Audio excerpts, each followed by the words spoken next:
আমাদের কপালে বুঝি শান্তি নাই, আমাদের কপালে বুঝি শান্তি নাই। মোদের শান্তি সুখের পায়রা বুঝি শান্তি সুখেরই গো, মোদের শান্তি সুখের পায়রা বুঝি উইরা গেছে মদিনায়, হায়রে চইলা গেছে মদিনায়। আমাদের কপালে বুঝি শান্তি নাই, আমাদের কপালে বুঝি শান্তি নাই। জোরে বলুন মারহাবা। ইসলাম হলো চিরদিনের শান্তি সুখের ঠিকানা, ইসলাম ছাড়া অন্য সবই জাহান্নামের নিশানা। ছুটে আয় দেশবাসীরা শান্তি পিয়াসী যারা, ছুটে আয় দেশবাসীরা শান্তি পিয়াসী যারা, দিনের পথে জীবন দিলে বিধায় কিছু যাবে না, ইসলাম ছাড়া অন্য সবই জাহান্নামের নিশানা। জোরে বলুন মারহাবা। আল্লাহর হাবিবকে আল্লাহ তাআলা জগতে পাঠালেন অসভ্য মানুষগুলোকে সভ্য বানানোর জন্য, অশান্ত মানুষগুলোকে শান্ত বানানোর জন্য, বেয়াদব মানুষগুলোকে আদব শেখানোর জন্য, জাহান্নামী মানুষগুলোকে জান্নাতের পথ দেখানোর জন্য আল্লাহ তাআলা জগৎবাসীর কাছে দুইটা নিয়ামত দান করেছিলেন। আমার সঙ্গে একটু দয়া করে আপনাদেরকে উত্তর দিতে হবে, কয়টা? দুইটা নিয়ামত দান করেছিলেন। এক নম্বর, প্রথম যে নিয়ামতটুকু দিয়েছিলেন সেই নিয়ামতের নাম হচ্ছে মুহাম্মদুর রাসূলুল্লাহ সাল্লাল্লাহু আলাইহি ওয়াসাল্লাম। আর দ্বিতীয়ত যেই নিয়ামতখানা দান করেছিলেন তার নাম হলো কিতাবুল্লাহ, কালামুল্লাহ। এই মুহাম্মদুর রাসূলুল্লাহ আর কিতাবুল্লাহ, কালামুল্লাহ, নেগেটিভ আর পজিটিভ, লাল তার আর কালো তার কারেন্টের বাল্বের মধ্যে সংযোগ দেওয়ার কারণে অন্ধকার চলে গিয়ে যেমন আলোকিত হয়ে যায়, পৃথিবীর যেখানেই যত অন্ধকার বলেন, অশান্তি বলেন, জুলুম বলেন আর অত্যাচার বলেন, ওই জায়গাগুলোতে যদি কোরআন সুন্নাহর সংযোগটুকু জুড়ে দেওয়া যায়, যত বড় অন্ধকার আর অশান্তি হোক, সমস্ত জুলুম অন্ধকার দূর হয়ে ওই জায়গাটাকে আলোকিত বানিয়ে দিবেন কে? এই কোরআনুল কারীম আরশে আযিমে ছিল, আরশে আযিমের মর্যাদা বেড়েছে। ফেরেশতা নিয়ে এসেছেন, ফেরেশতাদের সর্দার হয়ে গিয়েছে। পাথরের একটা পাহাড়ে নাজিল হয়েছে, পাথরের পাহাড়টা আলোর পাহাড়, জাবালে নূর হয়ে গিয়েছে। এই কোরআনুল কারীম একজন মহামানবের উপর নাজিল হয়েছে, দুনিয়ার সমস্ত নবীর মধ্যে তিনি সেরা হয়ে গিয়েছেন। এই কোরআনুল কারীম একটি মোবারক রাত্রে নাজিল হয়েছে, লাইলাতুল কদরি খায়রুম মিন আলফি শাহর। একটা মাসের একটা রাতের মর্যাদা 1000 মাসের চেয়ে আল্লাহ উত্তম বানিয়ে দিয়েছেন। আজ পর্যন্ত রাস্তার মধ্যে যত দামি জমির দলিল পড়ে থাকুক না কেন, বাংলাদেশের সংবিধানও যদি রাস্তার মধ্যে পড়ে থাকে, মানুষ কিন্তু তার উপরে পা দিয়ে চলে যাবে, কেউ কিন্তু এই কাগজটুকুকে তুলে নিয়ে চুমু খাবে না। অথচ এই সামান্য কাগজের টুকরার মধ্যে আল্লাহর কোরআনুল কারীমের একটা আয়াত বিসমিল্লাহ শরীফ যদি লেখা থাকে, কোনো মুসলমানের সন্তান ওটার উপরে পা দিতে পারে না, বরঞ্চ মাটির থেকে তুলে নিয়ে চুমু দিয়া মাথার উপরে উঁচু করে রাখে। যেই কোরআনুল কারীম কাগজের টুকরার মান বাড়ায়া দেয়, কাঠের টুকরার মান বাড়িয়ে দেয়। যেই কোরআনুল কারীম যার মাঝে কাপড় দিয়ে জড়িয়ে রাখার জন্য কাপড়ের মান বাড়িয়ে দেয়, যেই কারো কোরআনুল কারীম পাথরের মান বাড়িয়ে দেয়, যেই কোরআনুল কারীম রাতের মান বাড়িয়ে দেয়, যেই কোরআনুল কারীম ফেরেশতার মান বাড়িয়ে দেয়, সেই কোরআনুল কারীম যদি আমরা সিনার মধ্যে ধারণ করতে পারি, দুনিয়া এবং আখিরাতে আমাদের মানটুকু বাড়িয়ে দিবেন কে? প্রিয় ভাইয়েরা আমার, নবীজি দুনিয়াতে আগমন করলেন, চতুর্দিকে অন্ধকার, অশান্তি, জুলুম, অত্যাচার, নির্যাতন, খুন, ধর্ষণ, সব কিছু মিলে আল্লাহর হাবিব বড় পেরেশান হয়ে গেলেন। ছোট্টবেলা থেকেই নবী সমাজের অন্ধকার দূর করার চেষ্টা শুরু করে দিলেন। ছাগল চড়াতে যেতেন, পাথরের উপরে বসে বসে গালে হাত দিয়ে চিন্তা করতেন, আহারে মানুষেরা পঙ্গপালের মতন জাহান্নামের দিকে ছুটে চলে যাচ্ছে, এই মানুষগুলোকে কেমনে জাহান্নাম থেকে ফেরানো যায়। ছোট্ট থেকে তিনি সমাজের নেতৃত্বের কথা চিন্তা করতেন। হিলফুল ফুজুল নামক একটা সংগঠন তৈরি করে 13 বছর পর্যন্ত সেখানে নেতৃত্ব দিয়েছেন। 40 বছর পর্যন্ত ফিকির করে যখন কোনো কাঙ্ক্ষিত রেজাল্ট পয়দা হলো না, জাবালে নূর নামক উঁচু পাহাড়ের মাথায় চড়ে ছোট্ট একটা গুহা, হেরা গুহার ভিতরে বসে বসে নবী আমার ধ্যান করছেন, গবেষণা করছেন, প্ল্যান করছেন আর পরিকল্পনা করছেন। আমার নবী ছিলেন মুহাম্মদুর রাসূলুল্লাহ। আল্লাহ তাআলা আমার নবীর কাছে দান করলেন কালামুল্লাহ মুহাম্মদুর রাসূলুল্লাহ সাল্লাল্লাহু আলাইহি ওয়াসাল্লাম। আর কালামুল্লাহ দুইটা যখন ওই পাথরের পাহাড়ে একত্রিত হয়ে গেল, এখনো পর্যন্ত ওই পাথরের পাহাড়টা আলোর পাহাড় জাবালে নূর হয়ে আছে। সম্মানিত প্রাণপ্রিয় ভাইয়েরা আমার, গরুর পেট থেকে জন্ম নিলে গরু হয়, ছাগলের পেট থেকে জন্ম নিলে ছাগল হয়, হাতির পেট থেকে জন্ম নিলে হাতি হয়, কিন্তু মানুষের পেট থেকে জন্ম নিলে মানুষ।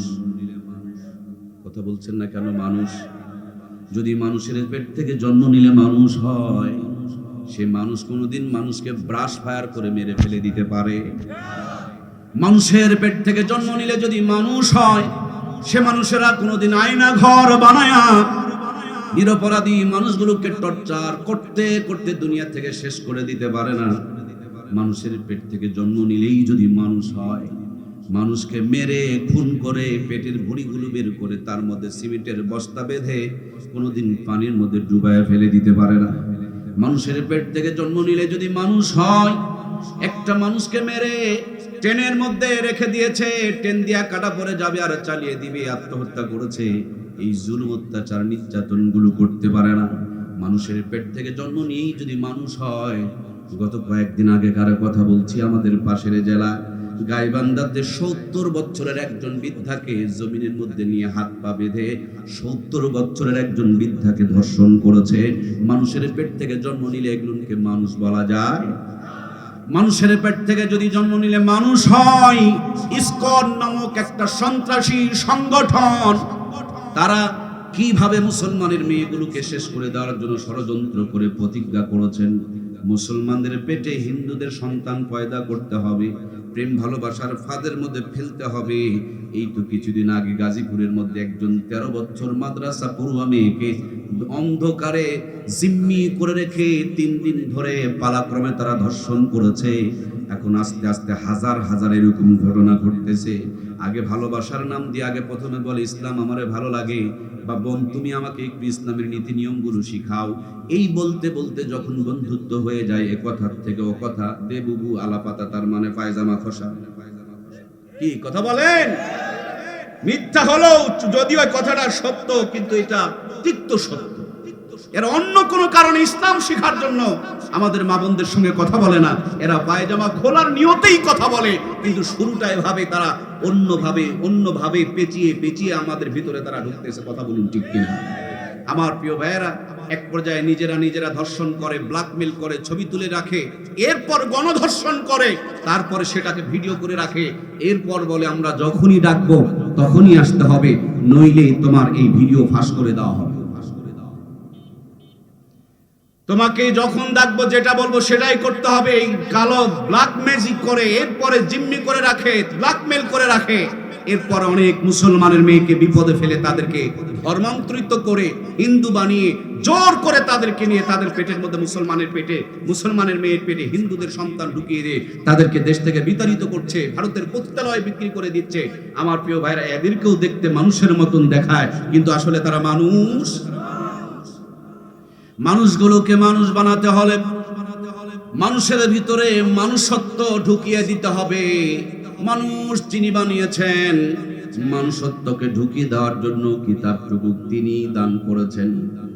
ওই মানুষকে মানুষ, প্রকৃত মানুষ বানানোর জন্য মানুষের মেমোরি, মানুষের আত্মা, মানুষের কলিজা, মানুষের দিল, মানুষের দুনিয়া আখিরাতকে ঠিক করে দেওয়ার জন্য কোরআনুল কারীম নামক এই নিয়ামতখানা দান করেছেন কে? খেয়াল করে দেখুন আমার প্রিয় ভাইয়েরা, একটুখানি খেয়াল করে দেখুন। আমি কিন্তু নওগাঁ থেকে এসেছি, আমার গ্রামের বাড়ি নওগাঁ। আবার প্রোগ্রাম শেষ করে আমাকে নওগাঁতে যেতে হবে। আমরা এসেছি প্রাইভেট কারে, কিন্তু আগে যখন প্রাইভেট ছিল না তখন ট্রেনে যাওয়া আসা করতাম। প্রাইভেট রাস্তা ভুল করে, বাস রাস্তা ভুল করে, ট্রাক রাস্তা ভুল করে, সাইকেলের রাস্তা ভুল হয়, ইজি পাওয়ারের রাস্তা ভুল হয়, ট্রেনের রাস্তা ভুল হয়ে কি কোনোদিন আপনাদের এখানে এসেছিল? ট্রেনের রাস্তা ভুল হয় না, কারণ ট্রেনের লাইন কয়টা? জোরে বলুন না, কয়টা? জান্নাতের রাস্তা তেমনি দুইটা, কিতাবুল্লাহ ওয়া মুহাম্মাদুর রাসূলুল্লাহ। কোন মানুষকে যদি এই ট্রেনের লাইনের মধ্যে ট্রেন যেমন চলতে থাকে, গন্তব্যে পৌঁছে যায়, ছোট্টবেলাতে বাচ্চাটাকে যদি কোরআন সুন্নাহর লাইনের উপরে তুলে দেন, ডাক্তারি করবে, মাস্টারি করবে, ইঞ্জিনিয়ারিং করবে, এমপিগিরি করবে, মন্ত্রীগিরি করবে, পথ হারাবে না। আল্লাহর বান্দা জান্নাতের দিকে রওনা করবে। নিঃশ্বাসটুকু শেষ হয়ে গেলে জান্নাতের ফেরেশতারা তাদেরকে রিসিভ করার জন্য অপেক্ষায় থাকবে।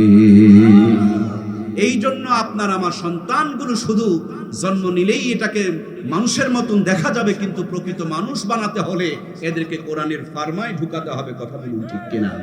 আজ আপনাদেরকে দাওয়াত দেওয়া হয়েছে কোরআনের এক ফার্মা থেকে, কোরআনের এক কারখানা থেকে, কোরআনের একটা ফ্যাক্টরি থেকে। আমার কলিজার টুকরা ভাইয়েরা, আমাদের মুখের মধ্যে মুসলমান আছে, নামের মধ্যে মুসলমান আছে, কিন্তু প্রকৃতপক্ষে খোঁজ খবর নিয়ে দেখেন মুসলমানের ভিতরে কোনো মুসলমানিত্ব, নামাজ নাই, পর্দা নাই, হালাল হারামের মান বিচার নাই। মুসলমানের ঘরে জন্ম নিয়া ইসলামের বিপক্ষে সাপোর্ট মারে, সিল মারে, এরকম মুনাফিক আছে না নয়? আমার বুঝতে বড় অসুবিধা হয়। আব্দুল্লাহ ইবনে ওবা ইবনে সুলুল, সে তো মদিনার একজন মুনাফিকের লিডার ছিল।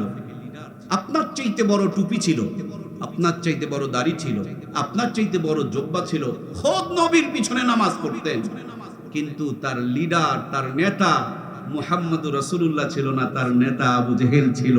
ওই লোকটা যদি নামাজ পড়ে, রোজা করে, হজ করে, যাকাত দিয়ে, সেই লোকটা ইসলামের নেতৃত্ব না মানার কারণে, ইসলামের রাজনীতি না মানার কারণে সে জামানার যদি বড় মুনাফিকের লিডার হয়, আজ আপনার আমার ডানে বামে সামনে পিছনে এরকম নামাজি, রোজাদার, হজকারী, পরহেজগার বহুত মানুষ আছে, কিন্তু ইসলামী হুকুমত চায় না, ইসলামী রাজনীতি মানে না, শরিয়া মানতে চায় না।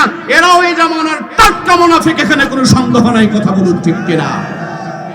আমরা কি মুনাফিক হয়ে থাকতে চাই? তাহলে জীবন দিয়েছেন যিনি, আমাকে বানিয়েছেন যিনি, কোরআন নাজিল করেছেন যিনি, মুহাম্মদুর রাসূলুল্লাহকে দিয়ে টার্গেট পূরণ করিয়ে রাষ্ট্রপতি বানিয়েছেন যিনি, সেই টার্গেট অনুযায়ী আপনাকে আমাকে চলতে হবে। এর ব্যতিক্রম কখনো কোনো মুসলমান চলতে পারে না। কথা বলুন ঠিক কিনা? আমি কালকে টাঙ্গাইল থেকে মাহফিল করে আজকে এখানে আপনাদের এসেছি। যদি আমার টার্গেট ঠিক না থাকতো, বলুন আসতে পারতাম? বগুড়া এসে যদি রাজশাহীর দিকে চলে যেতাম, আসতে পারতাম? নওগাঁ এসে যদি ঘুমিয়ে থাকতাম কাল পর্যন্ত? টার্গেট ঠিক করতে হবে। মানুষকে আল্লাহ তাআলা একটা টার্গেট নিয়ে বানিয়েছেন, ঠিক কিনা? মানুষকে আল্লাহ বানিয়েছেন, জমিন যার হুকুম চলবে কার? জমিন যার হুকুম চলবে মুচারু তাসারু না আল্লাহর। সুতরাং এই টার্গেট নিয়ে আল্লাহ তাআলা মানুষ তৈরি করেছেন, জমিন তৈরি করেছেন, নবীরা দুনিয়াতে এসেছেন, কোরআনুল কারীম আল্লাহ তাআলা নাজিল করেছেন। কোরআন নাজিল করে শেষ করে দিতে পারতেন, কিন্তু মুহাম্মদুর রাসূলুল্লাহকে দিয়ে 63 বছরের প্র্যাকটিক্যাল করে একেবারে রাখালের পর্যায় থেকে নিয়ে আল্লাহ রাষ্ট্রপতি পর্যন্ত বানিয়ে দেখেছেন। সুতরাং আপনার আমার টার্গেট ওই রাষ্ট্রপতি পর্যন্ত থাকতে হবে, নইলে নবীর মতের সাথে, নবীর আদর্শের সাথে আপনার আদর্শ মিলবে না। নবীর মতে মত তাকেই বলে নবীর উম্মত। আমরা যদি নবীর খাঁটি উম্মত হতে চাই, নবী যে রাষ্ট্রপতি ছিলেন সেই রাষ্ট্রপতি হওয়া পর্যন্ত আমাদের স্বপ্ন থাকার দরকার আছে না নাই? আমরা চেষ্টা করে যাব, সফলতা দিবেন কে? আমরা তো মনে করছি, মনে হয় একেবারে বিশাল কিছু অর্জন করে ফেলে দিয়েছি, দেশ স্বাধীন হয়ে গেছে, একে মক্কা বিজয় হয়ে গেছে। আমি বলি না না, কেবল হুদাইবিয়ার সন্ধি হয়েছে, কেবল হুদাইবিয়ার সন্ধি হয়েছে। দেখেন না কিভাবে ইসকনেরা ষড়যন্ত্র করছে। সেদিন এক ইমাম সাহেব, খতিব সাহেব ওদের বিরুদ্ধে একটু বলেছে, বেচারিকে কিভাবে না নির্যাতন করে নিয়ে এসে পঞ্চগড়ে ফেলে দিয়ে গেছে। এখনো পর্যন্ত হাজার হাজার মুসলমানের মেয়েকে তারা ব্ল্যাকমেল করে রেখেছে। প্রতিনিয়ত দলবদ্ধভাবে তারা ধর্ষণ করছে। তারা যদি তাদের কথা মতন না চলে তাদেরকে ভাইরাল করে দিবে, এইভাবে জীবনের হুমকি দিয়ে জিম্মি করে রেখেছে। আপনি মনে করেছেন আপনার মেয়ে ভার্সিটিতে পড়ছে, হাজার মেয়েরা এরকম জিম্মি হয়ে আছে। কথা বলুন ঠিক কিনা? এজন্য কলিজার টুকরা প্রাণপ্রিয় ভাইয়েরা, আল্লাহ তাআলা একটা টার্গেট নিয়ে দুনিয়া সৃষ্টি করেছেন। সবকিছুর মূলে চতুর্দিকে যে অশান্তি, চতুর্দিকে যে পেরেশানি, চতুর্দিকে যে হতাশা, এর পিছনে মূল কারণ হলো জাতিকে থাকতে হবে কোরআন সুন্নাহ রাস্তায়।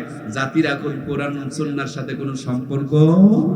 এই জন্য কলিজার টুকরা ভাইয়েরা, আমাদের সন্তান যখন জন্ম হয়, জন্মের পর 6টা টিকা দিতে হয়। নীলফামারীর ভাইয়েরা, আপনাদের দিকেও কি টিকা দিতে হয়? বাচ্চাকে টিকা দিলে কিন্তু জ্বর হয়। আপনাদের দেখে কি বাচ্চাদের টিকা দিলে জ্বর হয় না? নাপা যেই মায়ে টিকা দেওয়ায় সেই মায়ে আবার নাপা সিরাপ কিনে নিয়ে যায়, ডাক্তারের কাছে নিয়ে যায়, বাচ্চা কান্নাকাটি করে, কোলের মধ্যে চেপে ধরে কষ্ট দিয়া বাচ্চাকে টিকা দেওয়ায়। কেন? বলে আগে যদি একটু কষ্ট করে পরবর্তীতে এই রোগ আর আমার বাচ্চারে হবে না।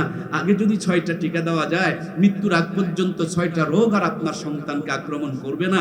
আপনি অসুখ থেকে বাঁচার জন্য, রোগ থেকে বাঁচার জন্য আপনার সন্তানকে যদি আপনি টিকা দেওয়াতে পারেন জাহান্নাম থেকে বাঁচানোর জন্য, কোরআনের শিক্ষাটুকু দেওয়ার দরকার আছে না নাই?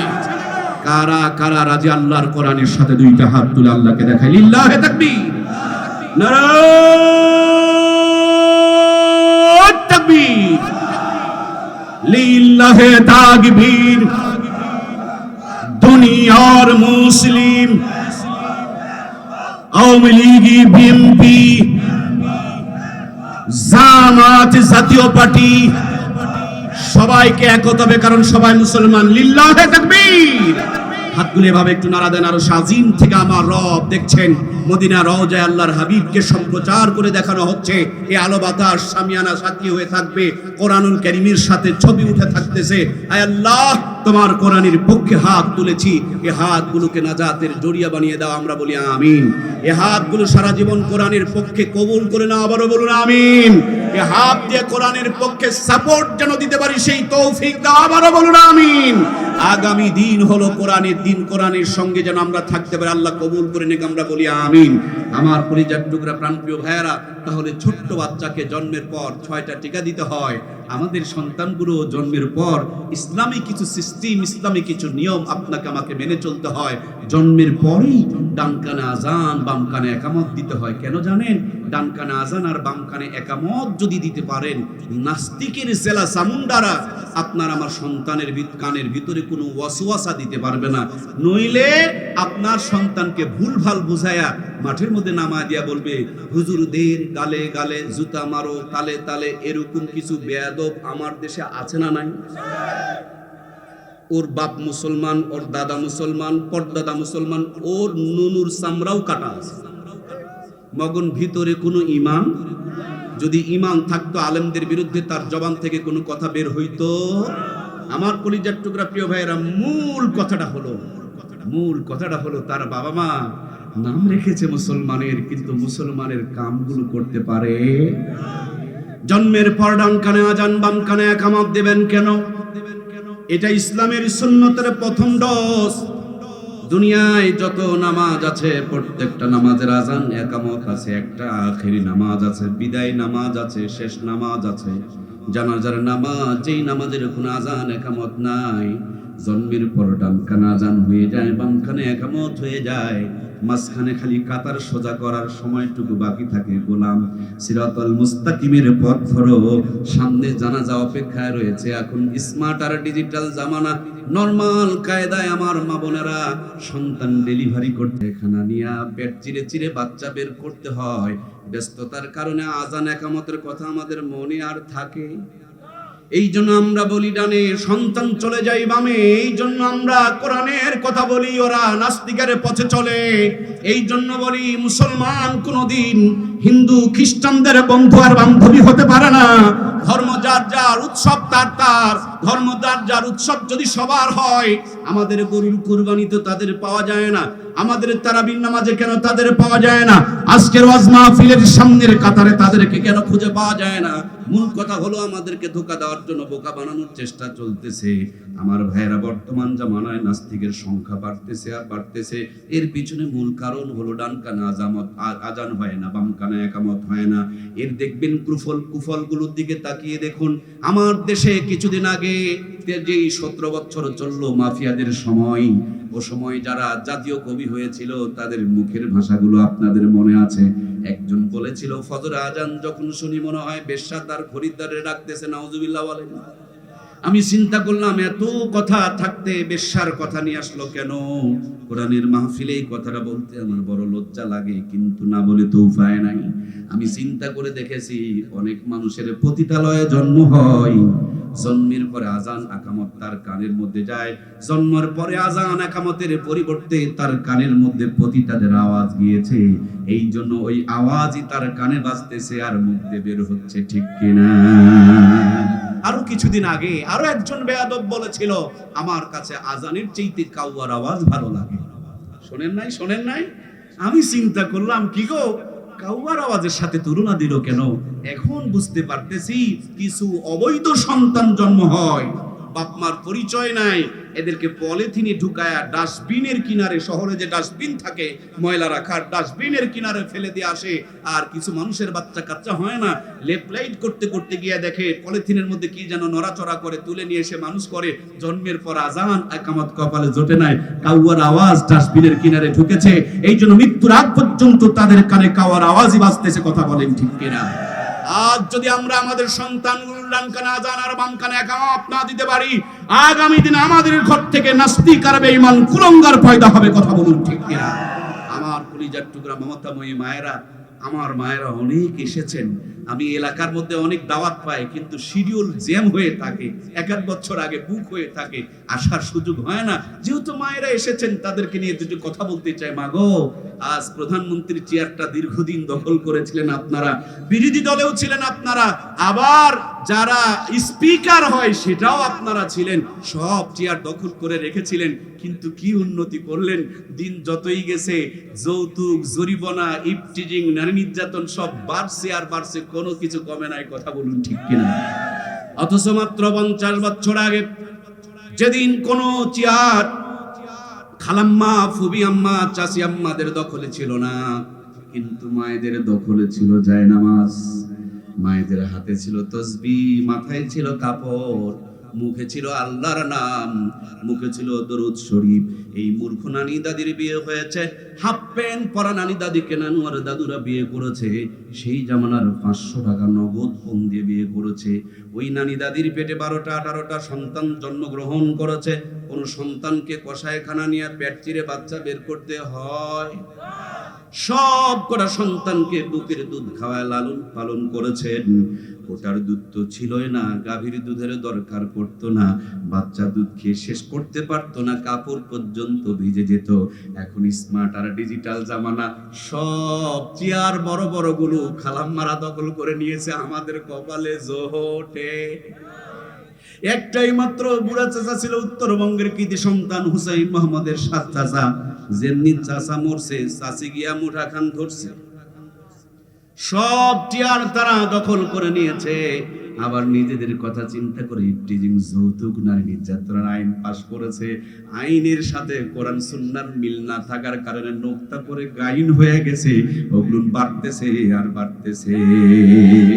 সম্মানিত প্রাণপ্রিয় ভাইয়েরা আমার, কলিজার টুকরা মমতাময়ী মায়েরা আমার, এই তো আপনারা ডিজিটাল হলেন। 25 বছর আগে বিয়ে দেওয়া যাবে না, 35 বছর আগে বাচ্চা নেওয়া যাবে না। যেমনি পেটে বাচ্চা আসে, আপনার নীলফামারীর সদরের সবচেয়ে বড় ডাক্তার একটা গাইনি ডাক্তারের সাথে যোগাযোগ শুরু করে দেয়। ইসিজি, এক্সরে, আল্ট্রাসাউন্ড শুরু হয়ে গেল। কায়দায় না বেকায়দায়, শুকনাতে আছে না নরমালে আছে, ভিটামিন আছে না নাই, ক্যালসিয়াম আছে না নাই, মিনারেল আছে না নাই, আয়রন আছে না নাই, জিঙ্ক আছে না নাই, সপ্তাহে সপ্তাহে যায়, হাজার তরিকার পদ্ধতি চালায়, কিন্তু নরমাল ডেলিভারি করার ক্ষমতা। কারণ ওরা রেখেছিল ঢাকা, আল্লাহ দিতেন রহমত, এরা রাখে এখন ফাঁকা। এই জন্য ধরেছে দুনিয়ার যত সব গজব, ওদের বুক ছিল ঢাকা, আল্লাহর পক্ষ থেকে আসতো রহমত।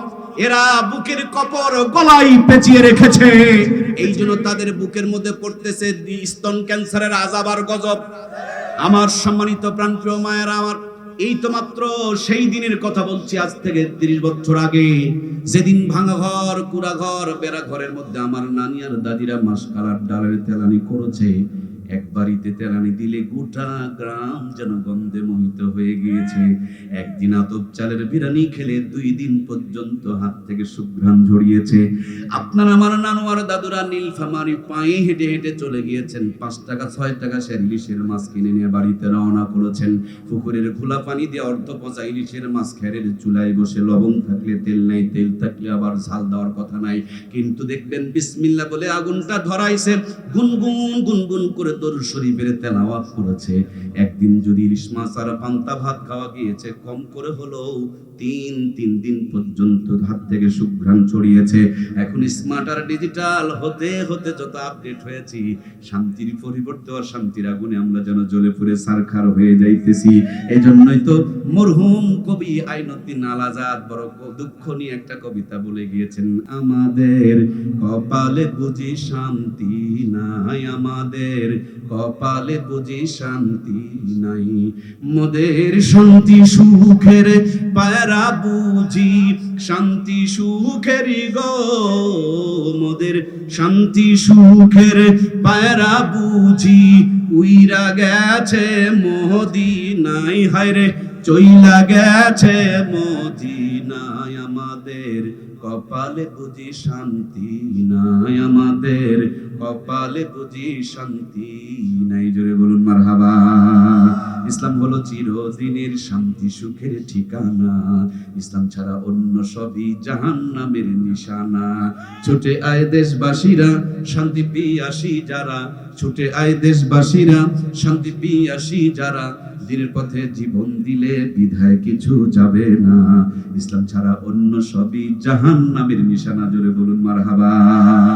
সম্মানিত প্রাণপ্রিয় ভাইয়েরা আমার, কলিজার টুকরা মমতাময়ী মায়ের আমার, ও মা একবার শুধু খেয়াল করো গো মা, রাত যখন 8টা বেজে গিয়েছে, দুনিয়ার কাজগুলো সেরে যায় নামাজ বিছায়া এশার নামাজ পড়ে আঁচলটা তুলে ধরে চোখের পানিগুলো ছেড়ে আল্লাহর কাছে ফরিয়াদ করেছে, রব্বানা জালামনা।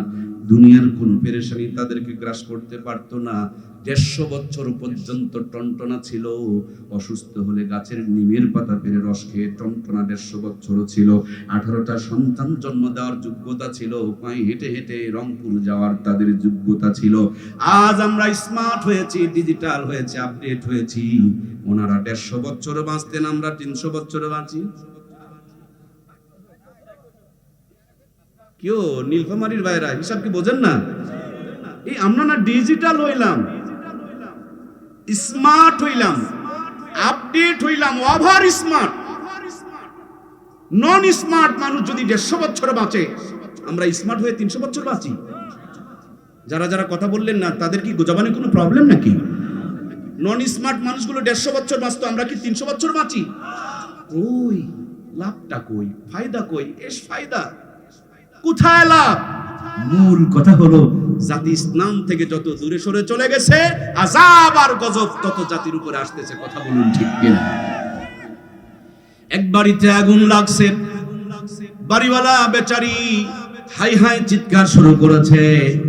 পাওয়ার টিলার আছে না, যেটা দিয়ে মাঠের মধ্যে হাল বয়, এক ভদ্রলোক 1 ট্যাঙ্কি ডিজেল নিয়ে জমিনে পাওয়ার টিলার দিয়ে হাল বইতে যাচ্ছিল।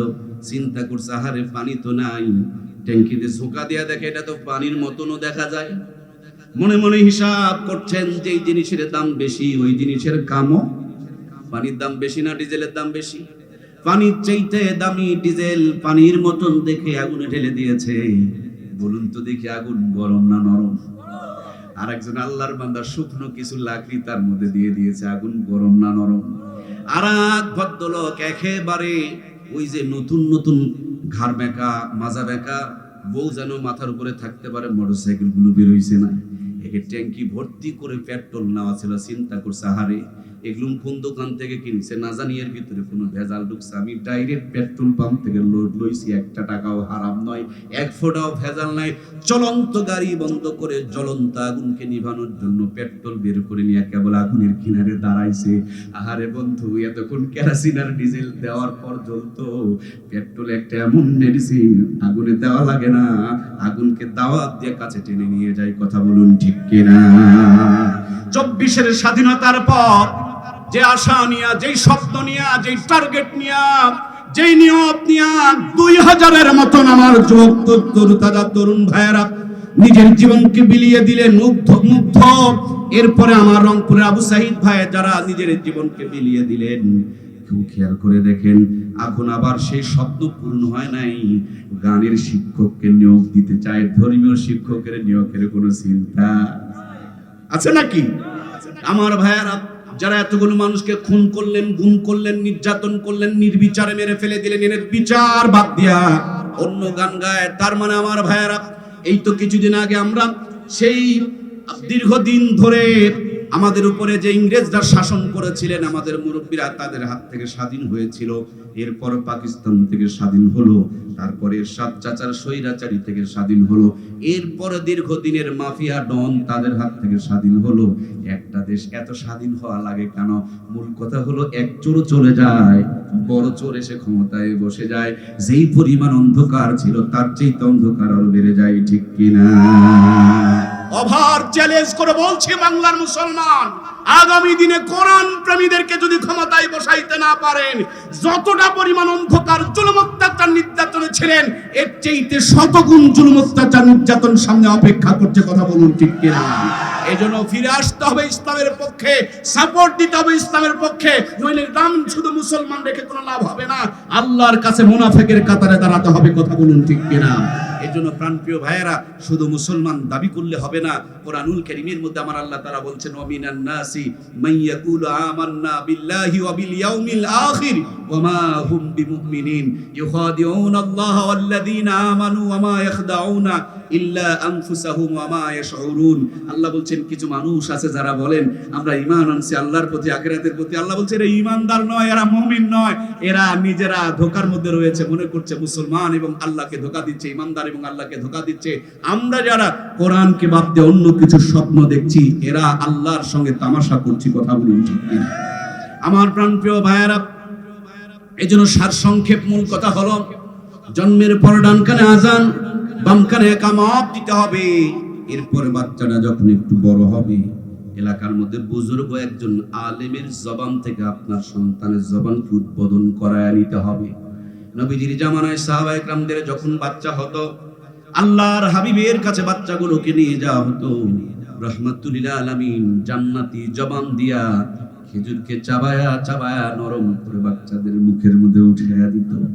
আজকে নবী নাই, নবীর উত্তরসূরি ওলামা হযরত রয়েছেন, এদের কাছে নিয়ে যান, যারা সব সময় দরুদ শরীফের জবানটাকে চালু রাখে, সকাল সন্ধ্যা যারা তেলাওয়াত করে, জিকির করে, হালাল খায়, এরকম কোন মানুষের হাত দিয়ে যদি আপনার সন্তানের জবান উদ্বোধন হয়, ওই জবান দিয়ে কোনোদিন নাস্তিক মার্কা কথা বের হবে না।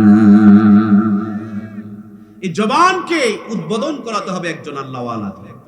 এরপর বাচ্চারা যখন বড় হলো, এখন ভর্তি করুন, এখন পড়াশোনা শিখান। স্বপ্ন আপনার ডাক্তার বানানোর হতে পারে, স্বপ্ন আপনার মাস্টার বানানোর হতে পারে, এমপি বানানোর হতে পারে, মন্ত্রী বানানোর হতে পারে, কিন্তু আগেই ডাক্তার বানাতে যাওয়া যাবে না, মাস্টার বানাতে যাওয়া যাবে না, ইঞ্জিনিয়ার বানাতে যাওয়া যাবে না। আগে বানাতে হবে ইমানদার, কথা বলুন ঠিক কিনা? আগে ডাক্তার মাস্টার না ইমানদার? আগে হবে ইমানদার, তারপরে ডাক্তার মাস্টার, কথা বলেন ঠিক কিনা?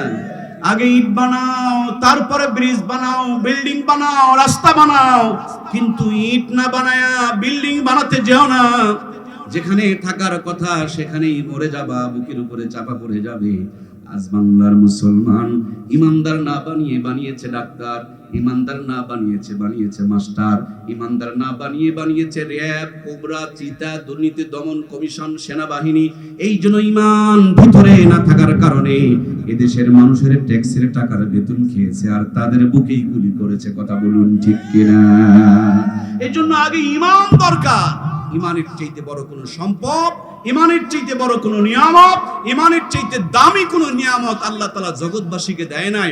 আল্লাহ সেই ইমান নিয়ে যেন আমাদেরকে কবরে যাওয়ার তৌফিক দান করে দেয়, বলুন আমিন। বন্ধুরা আমার, যে মাটির উপরে বসে আছেন, এই মাটিগুলো যদি রাস্তায় দেন ধুলা হয়ে যাবে, এই মাটিগুলো যদি পানির মধ্যে দেন দেখবেন কাদা হয়ে যাবে। কিন্তু এই মাটিকে সুন্দর করে খামিরা বানায়া ইটের একটা ফার্মার মধ্যে ঢুকায় আর ওদের মধ্যে কয়েকটা দিন শুকায়া লিমিটেড টেম্পারেচার মেনটেন করে যদি তাপ দেওয়া হয়, আগে ছিল মাটি, ইটের ভাটার থেকে বের করার পর হয়ে যাবে খাঁটি।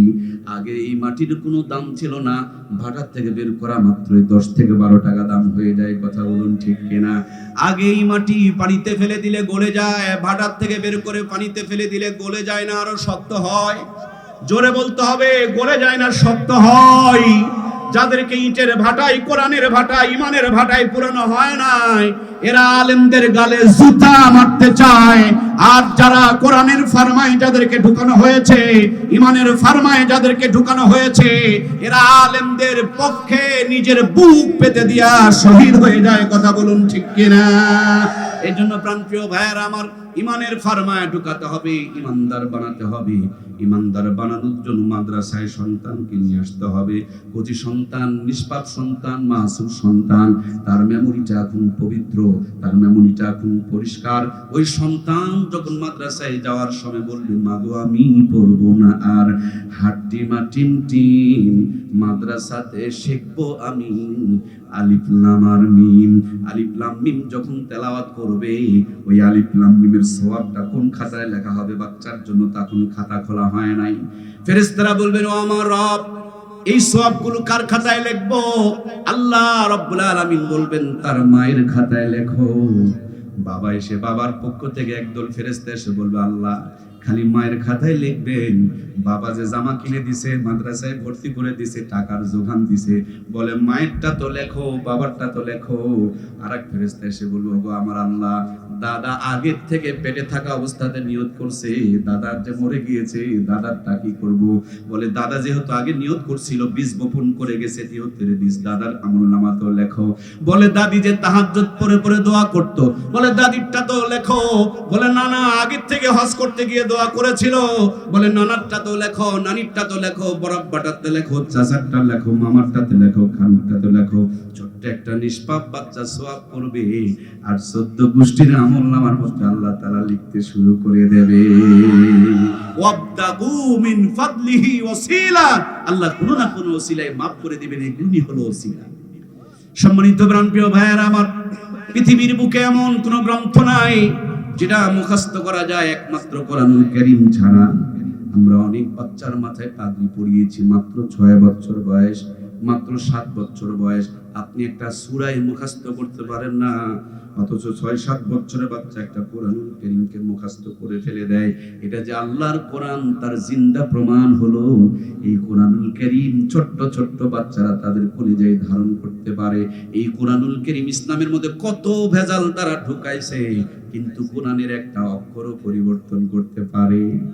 আমরা যখন ছোট ছিলাম, দাদারা কি সুন্দর গানে টান মারতো, আমি কি তোর আপন ছিলাম না রে জরিনা, আমি কি তোর আপন ছিলাম না। কি দাদারা এরকম গান গাইতো না? কয়েকদিন যখন চলে গেল, দাদাদের গান একই হয়ে গেল, চাচারা টান শুরু করে দিল। বেদের মেয়ে জ্যোৎস্না চাচায় কথা দিয়েছে, আসতেছে জোরে কপালে লাথি মেরেছে। তুমি জ্যোৎস্না হ্যাঁ থা দিয়েছিলে কথা, তোমারে না দেখলে আমার প্রাণে লাগে ব্যথা। মুসলমানের মেয়ে জ্যোৎস্নার প্রেমে পড়ে গেল, সব বেদের মেয়ে। গোটা দেশের যুবকেরা বেদের মেয়ে প্রেমে পাগল। কয়েকটা দিন যেতে না যেতে জ্যোৎস্নার প্রেম শেষ, ফাটাফাটি আপার বাংলাদেশ শুরু হয়ে গেল। ফেটে যায়, জোড়া দেওয়ার কোনো আঠা নাই। ভাই ভুলে গেছেন নাকি? মমতাজ আপা এক গান দিয়া ফাটাফাটির নেত্রী হয়ে গেলেন। আহারে ফাটাফাটির আপা, কয়েকদিন যেতে না যেতে ফাটাফাটি চাপা পড়ে গেল। সুন্দর করে বাংলাদেশটা ভাইরাল হয়ে গেল। বাদাম বাদাম দাদা কাঁচা, কি ভুলে গেলেন নাকি? ভাজা বাদাম নাই ভাই, শুকনা বাদাম নাই, সব কাঁচা বাদাম। আরে এত বাদাম খায় কেমনি রে মানুষ? কয়েকটা দিন যেতে না যেতে বাদামের দিন শেষ। কালা পাখি সাদা পাখির বাংলাদেশ, তুমি বন্ধু কালা পাখি, আমি যেন কি, সব খালি কালো পাখি কালো পাখি। আরে এত কালো পাখি কি করবে রে জাতি? কয়েকটা দিন যেতে না যেতে কালো পাখির দিন শেষ, শুরু হয়ে গেল কুত্তার বাংলাদেশ। গান ভাইরাল হয়ে গেল, কুত্তার বাচ্চা। এই যুবকরা নাই নাকি গো?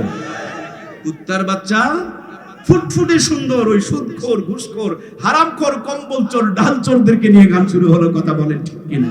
কুত্তার বাচ্চা ফুরফুরা, ফুটফুটে সুন্দর। এরপর এখন যে কি চলে না চলে এত কিছু বুঝি না বাবা। কখন যে কোন গান ভাইরাল হয়, প্যাঁ পু ভ্যাঁ ভু যেটা কয় সেটা ভাইরাল হয়ে যায়, রাতারাতি ভাইরাল হয়ে যায়, পরবর্তীতে জাম করে যায়, চাপা পড়ে যায়। আমি গান শোনাতে চাই নাই, আমি একটা উদাহরণ আপনাকে দিতে চাই। কোরআনুল কারীম নাজিল হয়েছে ১৫০০ বছর পূর্বে। একটা জের, একটা জবর, একটা মদ, একটা মাখরাজ, একটা পেশ, একটা গুন্না, একটা তাসদীদ, কোথাও এক চুল পরিমাণ, তিল পরিমাণে, বিন্দু পরিমাণ কোনো পরিবর্তন হয় নাই। আগে যেমন ছিল এখনো তেমন আছে। ওই সূরা ফাতিহারই তেলাওয়াত হয়, বরঞ্চ যতই শুনি ততই মজা, ততই তৃপ্তি, ততই শান্তি। এটা আল্লাহর কোরআন, তার জিন্দা মুআজিজা। কথা বলুন ঠিক কিনা? এজন্য কোরআনুল কারীম ঘরে ঘরে তেলাওয়াতের দরকার আছে না নাই? আহা কলিজার টুকরা ভাইয়েরা, আহা মমতাময়ী মায়েরা, সে মা তাসবিহ টিপত আর ঘর থেকে কোরআনের তেলাওয়াত বের হতো। এখন স্মার্ট ডিজিটাল হয়েছে, জায়নামাজ উৎখাত করে দিয়া সুপার সেট আমদানি করেছে। তাসবির পরিবর্তে রিমোট টিপতে টিপতে রিমোটের বাটন খোয়াই দিয়েছে। হিন্দুরা মন্দির থেকে উলুধুনি দিচ্ছে আর মুসলমানের ঘর থেকে সাপ্লাই হচ্ছে। এর জন্য এরা কিরণমালা কটকটি পাখি বুনে গিয়েছে আর হিন্দু ছেলেদের সাথে ট্যাঙ্কি মারতে মারতে নিজের ধর্ম, কর্ম, ইজ্জতকে বিসর্জন দিচ্ছে। কথা বলেন ঠিক কিনা? সম্মানিত প্রিয় ভাইয়েরা আমার, আল্লাহ তাবারক তাআলা পবিত্র কোরআনুল কারীমের মধ্যে ইরশাদ করে বলেন, জাহারাল ফাসাদু ফিল বাররি ওয়াল বাহরি বিমা কাসাবাত আইদিন নাস। জলে এবং স্থলে যত অশান্তি দেখছো, আল্লাহ বলেন সব হলো তোমাদের হাতের কামাই। ঘরগুলোতে যখন তেলাওয়াত ছিল, রহমত আর বরকত ছিল। ঘরগুলোতে যখন কটকটি ঢুকেছে, তখন আমাদের সন্তানেরাই আমাদেরকে লাঠি পিটা, খাটা পিটা, জুতা পিটা করে বাপ মাকে মেরে ঘরের মধ্যে পুঁতে রাখতেছে। ঠিক কিনা? এই জন্য ভালো তো জগৎ ভালো, ভালো কর ভালো হোগা, ভালো করতে হবে, তাহলে ভালো হবে। এই জন্য আপনারা আমার সন্তানকে যাই বানাবো বানাও, সবার আগে কোরআনের ফারমায়া ঢুকায় ইমানদারা বানাবো। এই ছোট্ট কথাটুকু কি আমরা বুঝতে পেরেছি? বুঝতে কি কথাটা পেরেছি? কারা কারা বুঝেছি আল্লাহর কোরআনকে সাক্ষী বানায়া আরেকটা বারের জন্য হাত তুলি, লিল্লাহি তাকবীর। কোরআনকে সামনে নিয়ে একটু হাত দুটাই উঁচু করেন, দুটাই উঁচু করেন, এভাবে একটু হাতগুলো নড়া দেন। আর শাহজিম থেকে আমার আল্লাহ দেখছেন, মদিনা রওজায় নবীজিকে ভিডিও করে দেখানো হচ্ছে। কোরআনের সঙ্গে আপনাদের হাতের ছবি উঠে থাকতেছে। যাই করি আর নাই করি, সবার আগে আপনার আমার সন্তানকে কোরআনের ফারমায় ঢুকায় ইমানদার বানাবো। রাজি আছি তো ইনশাআল্লাহ? সবার ঘরে ঘরে আল্লাহ তাআলা কোরআনের আলেম হাফেজ তৈরি করে দেখ, আমরা বলি আমিন। সকাল সন্ধ্যা কোরআনুল কারীম তেলাওয়াত করার তৌফিক দান করুক, আমরা বলি আমিন। টাকা পয়সা, ফ্রিজ, বিল্ডিং থাক আর না থাক, আমাদের ঘরে যেন কোরআন থাকে, আল্লাহ কবুল করুক, আবারও বলুন আমিন। আল্লাহ তাআলা কোরআনের সাথে যেন জান্নাতে যাওয়ার জন্য আমাদের তৌফিক এনায়েত করেন, আমরা পড়ি আমিন। সম্মানিত প্রাণপ্রিয় ভাইয়েরা, আপনি আপনার কলিজার টুকরা সন্তানকে মাদ্রাসায় দিবেন, মাত্র 3টা বছরের জন্য যদি মাদ্রাসায় দিতে পারেন, নুরানি পড়াইতে পারেন, আপনি মরে গেলে জানাজা পড়াতে পারবে, ইমাম আসে নাই জুমার নামাজ পড়াতে পারবে, পাক না পাক, হালাল হারাম চিনতে পারবে। 3 বছর পর এই ছেলেটাকে যদি ক্লাস 4-এ ভর্তি করেন, বলুন তো দেখি ক্লাস 4-এ ভর্তি করা যাবে কিনা? তার মানে স্কুলে যদি পড়ান, আপনার সন্তান শুধু দুনিয়ারটা পাবে, মাদ্রাসায় যদি পড়েন দুনিয়ারটাও পাবে। যারা যারা বললেন না জবানটা কিন্তু বেশি দিন লাস্টিং করবে না, জোরে বলেন দুনিয়ারটাও পাবে। মাদ্রাসায় পড়লে, দুনিয়া স্কুলে পড়লে শুধু দুনিয়ারটা পাবে, মাদ্রাসায় পড়লে দুনিয়ারটাও পাবে, আখিরাতেরটাও পাবে। স্কুলে দিনে পড়ায়, মাদ্রাসায় দিনেও পড়ায়। যারা যারা বললেন না জবানে কিন্তু প্রবলেম বেশি করে, হয়তোবা বিড়ি খেয়েছেন অথবা হারাম খেয়েছেন, জোরে কথা বলতে হবে ইসলামের পক্ষে। স্কুলে দিনে পড়ায়, মাদ্রাসায় দিনেও পড়ায়, মাদ্রাসায় দুনিয়ারটাও পড়ায়। এই পথে বের হলে 100 টাকা করে দেওয়া হবে, এই পথে বের হলে 200 টাকা দেওয়া হবে। আমি দেখবেন 200 টাকা লাইনে দাঁড়ায় যাব, যতই বক্তা হই না কেন, বেশি পেতে কমের লাইনে মরদ যাবে। আপনারা যাবেন নাকি? দুনিয়াতে বেশি পেতে কমের লাইনে যায় না, কিন্তু যেখানে দুনিয়া আখিরাত পাওয়া যায় সেখানে না দিয়া সন্তানকে যখন খালি দুনিয়ার পিছনে ঠেলে দেওয়া হয়, কিয়ামতের দিন এদের চাইতে বড় জালেম কোন বাপ মাকে খুঁজে পাওয়া যাবে? এই সন্তানগুলো যখন জাহান্নামে যাবে, আল্লাহর কাছে বলবেন, আমার প্রতিপালক, আমার বাবা মা আমাকে যদি দিনের জ্ঞান দিত, আমি দাঁড়িয়ে প্রসাব করতাম না, আমি মানুষের মেয়ের চরিত্র নষ্ট করতাম না, আমি মেয়ে মানুষ হয়ে যাত্রার সঙ্গে মিলামিশা করতাম না, আজ আমি জাহান্নামে যাচ্ছি তার প্রথম কারণ হলো আমার বাপ মা আমাকে জান্নাতের পথটুকু দেখায় নাই। সুতরাং আগে বাপ মাকে জাহান্নামে দাও, ওদের বুকের উপরে পা দিয়া জাহান্নামে যাব। আর আপনি সন্তানকে যদি কোরআনের পথে তুলে দিতে পারেন, এই সন্তানকে যখন জান্নাতের ঘোষণা করা হবে, যাবে আর বারবার পিছন দিকে ফিরে ফিরে তাকাবে। আল্লাহর ফেরেশতারা বলবে, কি গো পিছনে ফিরে ফিরে তাকাও কেন? সে বলবে, ও আমার প্রতিপালক, যে মায়ে আমারে গোসল করিয়ে দিয়েছে, কাপড় পরিয়ে দিয়েছে, যে মায়ে আমাকে তুলে তুলে খাওয়াইছে, সেই মাকে ছেড়ে কেমনে জান্নাতে যাব? আল্লাহ বলে, নিয়ে নাও, ওইটারে সাথে নিয়ে নাও। আবার ফিরে ফিরে তাকাবে, বলবে, আল্লাহ আমার বাবা মানুষের বাড়িতে কাজ করে মাথার ঘাম পায়ে ফেলে আমাকে কষ্ট করে করে টাকার যোগান দিয়েছে, সেই বাবারে ছেড়ে কেমনে জান্নাতে যাব? বলে, বাবারে নিয়ে নাও। আবার পিছনে তাকায় তাকায় বলবে, আল্লাহ আমার দাদু ভাই আমাকে নিয়ে কত স্বপ্ন দেখেছে, কাপড় কিনে দিয়েছে, টুপি কিনে দিয়েছে, আমাকে কাঁধে করে নিয়ে শীতের দিনে মাদ্রাসায় পৌঁছায়া দিয়েছে, আমার দাদুটারে রেখে কেমনে যাব? বলে, ওইটারও নিয়ে নাও। পিছনে আবার তাকাবে, বলবো, ওই আমার দাদি তাহাজ্জুদ পড়ে পড়ে কাঁদতো আর বলতো, আল্লাহ আমার নাতিটারে তুমি কোরআনের হাফেজ বানায়া দিও। আমি আমার দাদিটারে কেমনে ছেড়ে যায়, আমার নানাকে কেমনে ছেড়ে যায়, নানিকে কেমনে ছেড়ে যায়, বড় ভাইটারে কেমনে ছেড়ে যায়। এই জন্য হাদিসের মধ্যে এমনও বর্ণনাতে এসেছে, একজন আলেম হাফেজ যখন জান্নাতে যাবে, নিম্নে 10 উপরে 400 4000 পর্যন্ত জান্নাতে তার সঙ্গী হয়ে যাবে। এই জন্য প্রিয় ভাইয়েরা, আমাদের সন্তানগুলোকে মাদ্রাসায় দেওয়ার দরকার আছে না নাই? এত কথা শোনার পরও আপনি আপনার সন্তানকে মাদ্রাসায় দেবেন না। আমি জানি কেন আপনি দেবেন না। মনে মনে ভেবেছেন মাদ্রাসায় পড়লে মনে হয় ভাত খাবে না। আল্লাহর কসম, ভালো করে পড়ায়া দেখেন, ভাত খাওয়া লাগবে না, সারা জীবন বিরিয়ানি খাওয়ার ব্যবস্থা করে দিবেন কে? এই তো নীলফামারী জেলা না, পুরা জেলার থেকে 2টা মানুষ আমাকে দেন, আমি আপনাকে জান্নাত আর জাহান্নামের নমুনা দেখায়া দিব। সাপের খেলা, বাঘের খেলা দেখেছেন, আর জান্নাত আর জাহান্নামের খেলা আপনাকে দেখায়া দিয়ে যেতে পারবো। 2টা মানুষ আমাকে দেওয়া লাগবে। 1 নম্বর একটা মানুষ দিবেন পাক্কা হারামখোর। নাই? আমাদের নীলফামারীতে পাক্কা হারামখোর নাই? ডান দিয়ে খায়, বাম দিয়ে খায়, উপর দিয়ে খায়, নিচের দিয়ে খায়, ভাইয়েরটা খায়, বোনেরটা খায়, চুরি করে খায়, বাটপারি খায়, রড খায়, সিমেন্ট খায়, ইট খায়, বালু খায়, খোয়া খায়, পাথর খায়, টিন খায়, খালি খায় খায় খায় খায়, খালি ভুঁড়ি বেড়ে যায়। 2 রুটির উপরে খাওয়ার ক্ষমতা। আল্লাহু আকবার। দেখছেন কি কথাটা কইছে, মানে কত খাওয়া খায়, শেষে মাদ্রাসার জমি বেচেও খায়। আল্লাহ যেন হেদায়েত দেয়, বলেন আমিন। কলিজার টুকরা প্রাণপ্রিয় ভাইরা, তাহলে 1 নম্বর জান্নাত আর জাহান্নামের খেলা দেখাতে হলে পারে 1 নম্বর একটা প্লেয়ার লাগবে, পাক্কা হারামখোর। বোঝা যাচ্ছে তো? 2 নম্বর প্লেয়ারটা দিবেন জান্নাতি প্লেয়ার, পাক্কা একজন সুন্নতওয়ালা, ফাগরিওয়ালা, জুব্বাওয়ালা, মেসওয়াকওয়ালা, তাহাজ্জুদওয়ালা, পর্দা করনেওয়ালা, হালাল খানেওয়ালা। একটা পাক্কা হালাল খোর দিবেন। ভাঙা ঘর হোক, বেড়া ঘর হোক, পুরা ঘর হোক, বাড়ি নাই থাক, খালি লোকটা যেন হালাল খোর হয় পাক্কা। এরকম ভাঙা ঘরে একটা সিসি ক্যামেরা লাগাও, আর হারাম খোরের 20 তলা বিল্ডিং আর একটা সিসি ক্যামেরা লাগাও।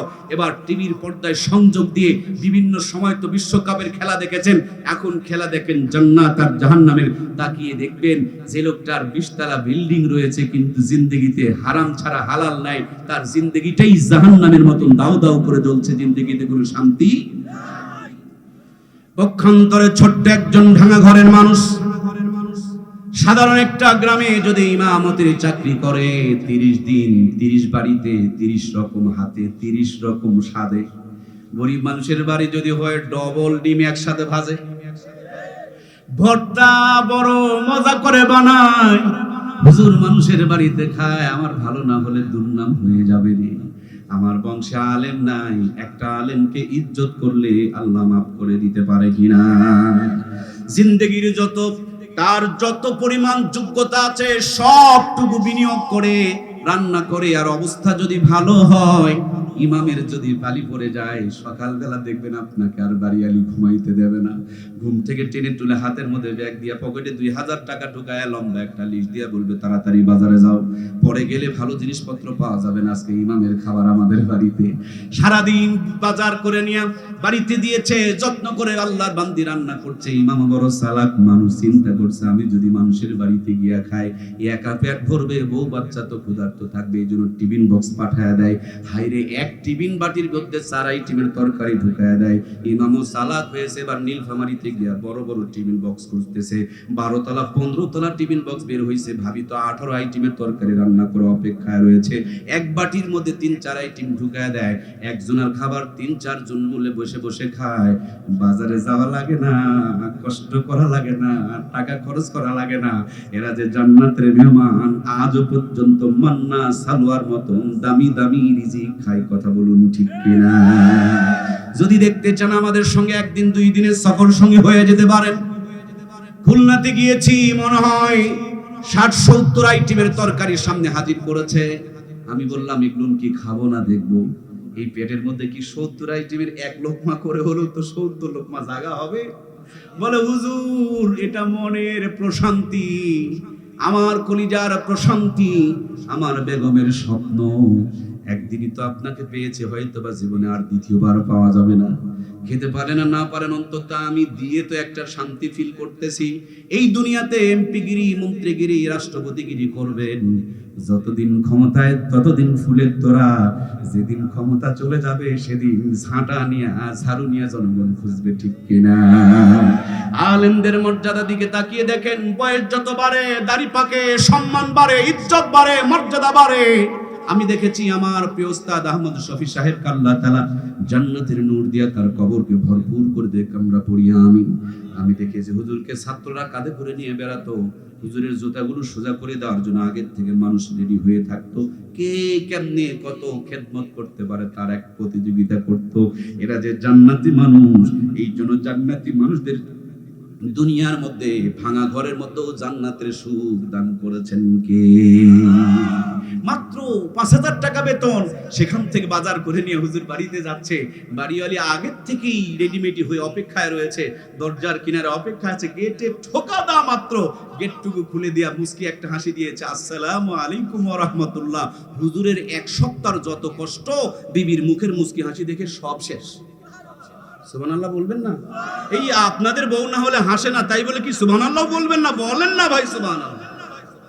হাতের থেকে ব্যাগখানা নেয়া, ঘরে বসতে দিয়া পাখার বাতাস, মিষ্টি মিষ্টি গল্প, চোখ মুখ ধোয়ায় মুছায়া দিয়া সুন্দর করে খাবার প্লেটে নিয়ে বসেছেন। স্বামী আর স্ত্রী এক প্লেটে বসেছেন, বিবি স্বামীর মুখে তুলে দেয় আর স্বামী বেচারি বিবির মুখে তুলে দেয়।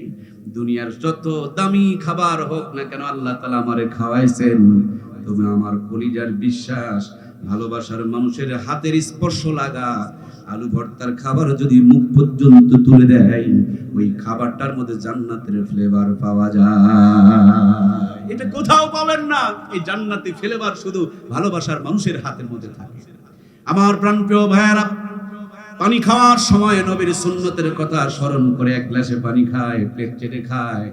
বিছানায় ঘুমানোর সময় চার্জারটা চার্জিং এর লাইনে লাগায় দিয়ে ঘুমায়। হুন্না লিবাসুল্লাকুম ওয়া আনতুম লিবাসুন্না হুন্না।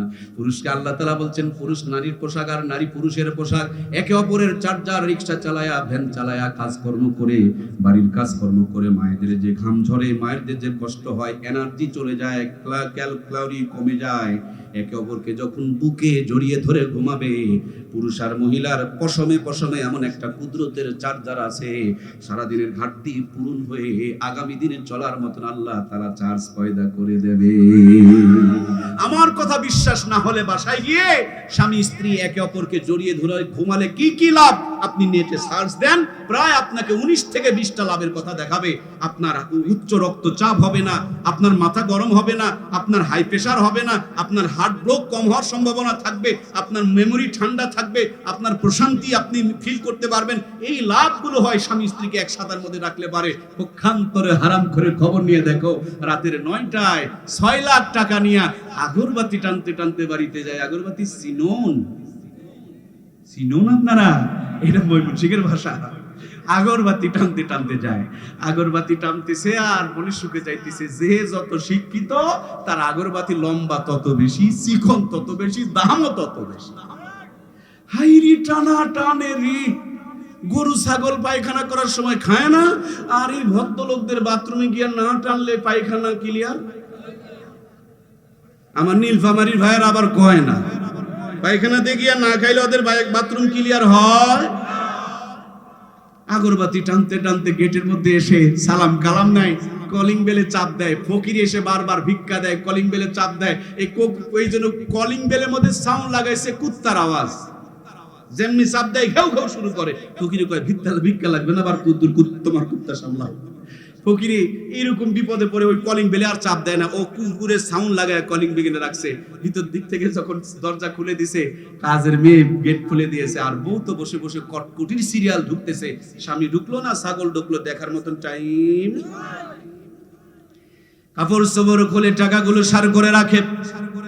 খাবার টেবিলে ডায়াবেটিসের রোগী, পেটের মধ্যে ভুডুর বাডুর, কিন্তু মনের মধ্যে অশান্তি। কাজের মেয়ে যে হাত দিয়ে নাক পরিষ্কার করে, সেই হাত দিয়ে রুটি বানায়া ঢেকে রেখেছে। এবার নরম রুটি, গরম খাসির কলিজা জোর করে পেটের মধ্যে ঢুকাতে চায়, কিন্তু ঢুকতেই চায় না। যেমনি ঢুকে যুদ্ধ বাজে, এবার সার্জেল খোঁজে। কথা কয় না কেন? এ কি বানিয়ে বলছি আমি? আবার সার্জেল খোঁজে। ঘরের মধ্যে ওয়াইফাই নেটওয়ার্ক, আমেরিকার আইফোন, দুইজন দুই ঘরে প্রতিযোগিতা করে পরক্রিয়া করে। কইতেও পারে না, সইতেও পারে না। এক পর্যায়ে হার্ট স্ট্রোক করে হাসপাতালে ভর্তি হয়ে থাকে। কথা বলুন ঠিক কিনা? পক্ষান্তরে ইমামের ঘরে গিয়ে দেখো, এশার নামাজ পড়ে হালাল বউকে বুকে জড়িয়ে ধরে ডান হাতখানা গালে নিচে দিয়া কেবল বিছানায় মাথা দিয়ে আল্লাহুম্মা বিসমিকা আমুতু ওয়া আহইয়া। বিছানায় মাথা দিতে দেরি, জান্নাতের ঘুম আসতে দেরি লাগে না।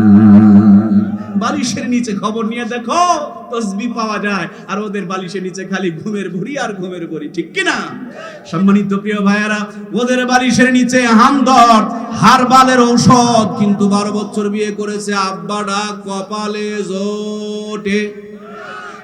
আর এই মোল্লা বাড়িতে যাওয়া মাত্র এক ঘন্টা আব্বু আব্বু বলে ডাকাডাকি করে, মানে প্রোডাকশনেও আলেমদের সাথে তারা পারবে। যদি বিশ্বাস না হয়, এখানে আপনি প্রমাণ করে দিব। আলু ঘাটি ভাত তৈরি করেন, একদিকে হারামখোরকে বসান আর একদিকে হালালখোরকে বসান।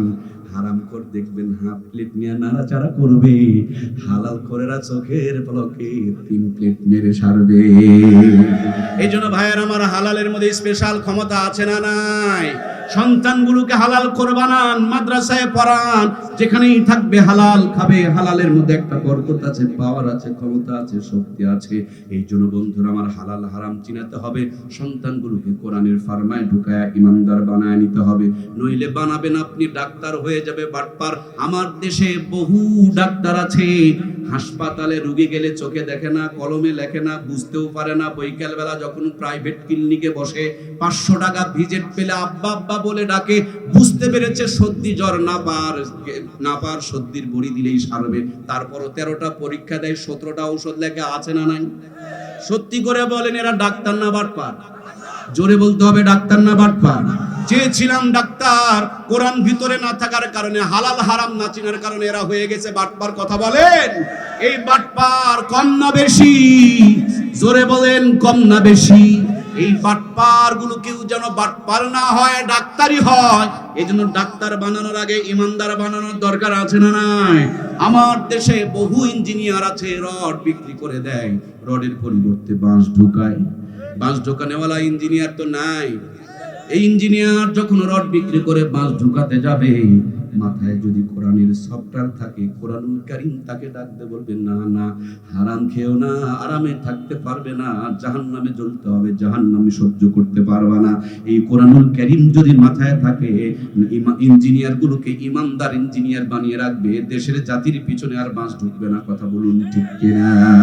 প্রান্তীয় ভাইয়েরা, আমার দেশে বহু স্যার আছে, স্কুলে গিয়া বাচ্চাদেরকে পড়ায়, কিন্তু স্কুলে বোঝে না। বাড়ির কোণে ছোট্ট একটা প্রাইভেট সেন্টার, মুরগি ঘোড়া কোচিং সেন্টার আছে না নাই? আধা ঘন্টা পড়লে পাস করে, কিন্তু স্কুলের অত বড় বিল্ডিং এ পড়ে পাস করে না।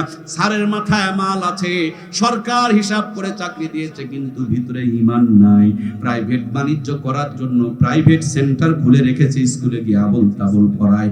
সত্যি করে বলেন, এগুলো স্যার না চিটার? আমি স্যারকে স্যারই বলছি, এগুলো স্যার না চিটার। সুতরাং প্রাইভেট বাণিজ্য অটো বন্ধ হয়ে যাবে, বাটপারি বন্ধ হয়ে যাবে, ইঞ্জিনিয়ার নামে ধোঁকাবাজি বন্ধ হয়ে যাবে, আমার দেশে যত দুর্নীতি আছে সব বন্ধ হয়ে যাবে। ইকরা বিসমি রাব্বিকাল্লাযী খলাক যদি আমরা মানতে পারি, কোরআন দিয়ে জীবনটা যদি শুরু করাইতে পারি, শুরুর জীবনে বাচ্চাকে যদি কোরআনের ফার্মায় ঢুকাইতে পারি, দুনিয়াতে যেখানেই থাকুক ভালো রাখবেন কে? যখন দুনিয়া ছেড়ে চলে যাবে কোরআনুল কারীম মাথার সামনে দাঁড়ায়া যাবে। কিছুদিন আগে আমরা কুড়িগ্রামে গিয়েছিলাম, আসার সময় ধরলা নদীর কিনারে ঘুঘু মুন্সির কবর জিয়ারত করলাম। পরে একজন মুরব্বীকে জিজ্ঞেস করলাম, ওনার নাম ঘুঘু মুন্সি হলো কেমন করে? তিনি বলেন, না, ওনার নাম মাওলানা বশির উদ্দিন, তিনি চরমনার মুরিদ ছিলেন। কোরআন যখন তেলাওয়াত করতেন তখন মাথাটাকে একটু নড়াচড়া করতেন, বন্ধুরা তাকে মহব্বত করে ঘুঘু মুন্সি বলে ডাকতেন। সেখান থেকে তিনি ঘুঘু মুন্সি হিসেবে প্রসিদ্ধ হয়ে গিয়েছে। মারা গিয়েছেন, নদীর কিনারে কবর দেওয়া হয়েছে। কিছুদিন পরে নদীর ভাঙনে যখন ভেঙে গিয়েছে, রাখালেরা আমাদের খবর দিলে কবর থেকে লাশটা তোলার পর মুখের থেকে কাফনের কাপড় সরায়া দেখি 32-33 বছর আগে ঘুঘু মুন্সি মারা গিয়েছে। এখনো পর্যন্ত একটা পশম নষ্ট হয় নাই, এখনো পর্যন্ত মাদ্রাসার মাঠে তার কবর রয়েছে। কোরআনওয়ালারা শুধু দুনিয়াতেই ভালো থাকে না, এই কোরআনওয়ালারা কবরেও আল্লাহ তাআলা তাদেরকে ভালো রাখে। কথা বলুন ঠিক কিনা? এই কোরআনুল কারীম হলো জান্নাতের গাড়ি, এই কোরআনুল কারীমের বাড়ি হলো জান্নাতের বাড়ি। আপনার নীলফামারীতে গিয়ে যদি কোনো নতুন ট্রেনের কোনো একটা বগিতে চড়তে পারেন, গড় গড় গড় গড় গড় গড় করতে করতে করতে করতে আপনাকে ঢাকা যেমন পৌঁছায়া দিবে। এটা হলো জান্নাতের গাড়ি। এই গাড়ির সাথে যদি সম্পৃক্ত রাখতে পারেন, ছাত্র দিয়ে হোক, কমিটিতে হয়ে হোক, আজীবন সদস্য হয়ে হোক, এই মাদ্রাসা মসজিদগুলো হলো জান্নাতের গাড়ি। হযরত ইসরাফিল আলাইহিস সালাম যখন সিংহাতে ফুৎকার দিবে, বড় বড় পাথর আর পাহাড়গুলো আসমানে উঠতে থাকবে, কিন্তু মাদ্রাসা মসজিদগুলো ধ্বংস হবে না। এরা বলবে, ও আমার রব, আমাদেরকে যারা তৈরি করেছে তাদেরকে আমাদের বুকে দাও, আমরা জান্নাতে পৌঁছায়া দিয়ে ধ্বংস হব। এই কোরআনুল কারীমের গাড়িটার সাথে যদি সম্পর্ক থাকে, এই গাড়ি আপনাকে টেনে নিয়ে কবর পর্যন্ত পৌঁছায়, কবর, মিজান, হাসর, ফুলসিরাত পাড়ি দিয়া জান্নাত পর্যন্ত পৌঁছায়া দিবে। জান্নাতের গেটে যাওয়া মাত্র একজন ঘোষক ঘোষণা করে বলবে, ইকরা ওয়ারাতিল কামা কুনতা তুরাতিল ফিদ দুনিয়া। ও আল্লাহর জান্নাতের বান্দা বান্দি, যেইভাবে দুনিয়াতে একটা একটা করে আয়াত পড়েছিলে, একটা একটা করে আয়াত আজকে পড়ো, আর এক এক তালা বিশিষ্ট জান্নাত অর্জন করো। সেই কোরআনুল কারীমের সুপারিশ নিয়ে, এই কোরআনের সাথে কোরআনকে মহব্বত করে জান্নাতে কারা কারা যেতে চায়, আর একটা বারের জন্য আমার আল্লাহকে দুইখানা হাত তুলে দেখায়। লিল্লাহি তাকবীর। হাতগুলো আরেকবার একটু কষ্ট করে এভাবে নাড়া দেন, আল্লাহ তাআলা দেখছেন। কোরআনের সঙ্গে ছবি হয়ে থাকতেছে, সামিয়ানা সাক্ষী দিবে। আয় আল্লাহ, আমরা এই গভীর রজনীতে ইসলামকে ডুবানোর যখন চক্রান্ত চলছে, জাতিকে কোরআন থেকে দূরে সরানোর যখন চক্রান্ত চলছে, আমরা কোরআনের পক্ষে হাত তুলেছি, আমাদের হাতগুলো কবুল করে নাও, বলুন আমিন।